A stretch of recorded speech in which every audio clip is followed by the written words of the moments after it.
Okay, our adventure in screwdrivers will start with the pretty much standard screwdrivers you'll find in any old toolbox, right?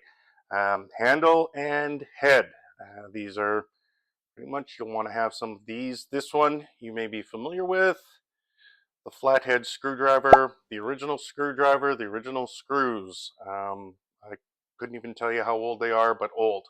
And if you grew up in a house like mine that didn't have a flathead screwdriver, a butter knife will work just as well. These two, you're probably more familiar as the star head and the square head, but the actual names for these are the Phillips and Robertson. Okay. I wish I had a special meme or something to help you remember which is which. It's really not going to matter because most of the times, if you're working with somebody else and say, bring me a star head or bring me a square head, you get what you want. But Phillips is for star. Best thing I've got. Phillips was invented by an American, so you can think stars and stripes and America. The Robertson, the square head, was invented by a Canadian.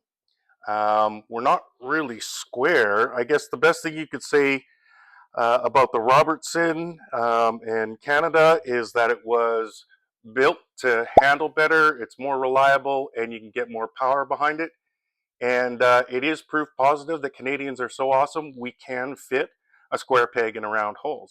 Next up, we'll take a look at a multi-point screwdriver, which is pretty much what it says it is. You can see it's got all the different heads in here, flat heads. There's your Phillips, there's your Robertsons, right? All in one tool. This one here is just one of the fancy little gadgets. Snaps up, snaps back down. And then you've got a multi-point like this, where it's basically just an empty shell here, and you just put in your bits, and away you go. And so one of these will typically come with a whole set of bits. There'll also be other ones where the bits will be attached on the outside, or they'll go into the handle, that kind of thing. Some of you might be wondering, okay, which one do I want? And there's advantages and disadvantages to both. So with this one, right, you're going to have a lot of bits, but if you are like me and the bits just randomly go anywhere and you don't put them back properly, you're going to lose bits, which means you got to go get new bits. These ones I really do enjoy. I like them because everything's there. They're nice and handy.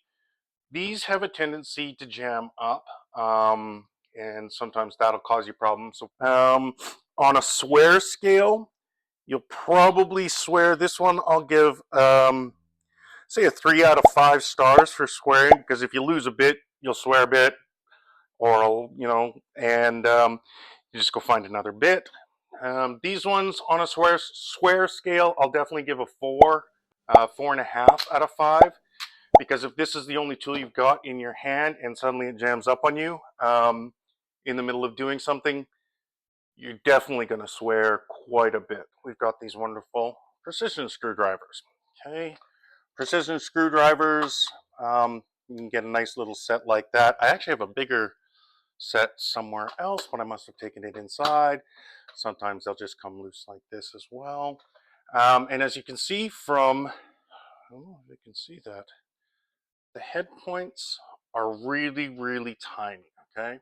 So precision screwdrivers are used mainly if, watches, electronics, toys, they're used a lot in, and it's those tiny little screws, right? So anybody who does wear glasses, you're probably familiar with the screws that go in your screw arms. If they get loose or anything, it's nice to have a precision set around, for sure. Definitely a handy thing. This is a handheld cordless screwdriver.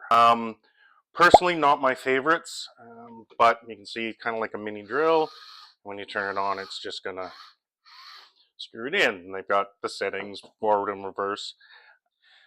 Where cordless screwdrivers come in very handy, though, is if you've had some kind of injury, or if you're one of the people you've got carpal tunnel or something, or your hands get very fatigued easily. Then a cordless screwdriver is really helpful to have around because you're not having to twist, twist, twist. You can just use one of these. Off into the big leagues though, obviously not a screwdriver, a power drill, exceptionally fun, exceptionally, they can be fairly powerful. This one's an older model. You can see a huge battery pack.